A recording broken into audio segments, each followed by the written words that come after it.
ஒரு வருஷத்துக்கு வெறும் 1000 rupees நீங்க இன்வெஸ்ட் பண்ணீங்க அப்படின்னா கிட்டத்தட்ட 10 lakhs வரைக்கும் உங்களால ஆக்சிடென்ட் கவரேஜ் கிளைம் பண்ண முடியும். ஆக்சிடென்ட் கவரேஜ் அப்படின்னா நமக்கு எந்த ஒரு விபத்து நடந்தாலும் அதுக்கான மருத்துவ செலவுகள் எல்லாமே இந்த ஆக்சிடென்ட் கவரேஜ் மூலமா நம்மளால கிளைம் பண்ணிக்க முடியும். நம்ம என்ன நினைக்கிறோம் அப்படின்னா, பொதுவா பைக்ல நடக்கிற ஆக்சிடென்ட் இல்ல கார்ல நடக்கிற ஆக்சிடென்ட் இதெல்லாம் தான் ஆக்சிடென்ட் அப்படின்னு நினைக்கிறோம். பட் அப்படி இல்ல. நம்ம விளையாடும் போது கீழே விழுந்து எலும்பு பிராக்சர் ஆயிடுச்சுன்னா அதுவும் ஆக்சிடென்ட் தான். இப்ப வீட்டுல வந்து பெரியவங்க இருக்காங்க, சோ அவங்க நடக்க முடியாம இப்போ கீழே விழுந்துடுறாங்க இல்லையா, அதுவுமே ஆக்சிடென்ட் தான்.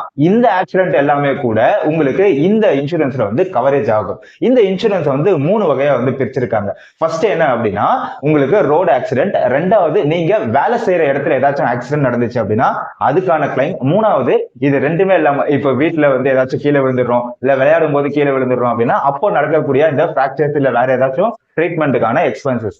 இது மூணையுமே அவங்க என்ன பண்றாங்கன்னா தனித்தனியா ஷெட்யூல் பண்ணிருக்காங்க. 25,000 ரூபாயில இருந்து 10 லட்சம் வரைக்கும் நீங்க வந்து கிளைம் டேபிள் வச்சிருக்காங்க. நமக்கு என்ன அமௌண்ட் தேவை அப்படிங்கறத சூஸ் பண்ணி நம்ம வந்து அந்த இன்சூரன்ஸ் போட்டோம் அப்படின்னா நமக்கு எது நடந்தாலுமே நம்ம இந்த இன்சூரன்ஸை யூஸ் பண்ணி ட்ரீட்மெண்ட் எடுத்துக்க முடியும்.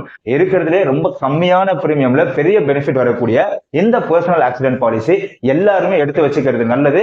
கண்டிப்பா என்னைக்காவது ஒரு நாள் நமக்கு யூஸ் ஆகும்.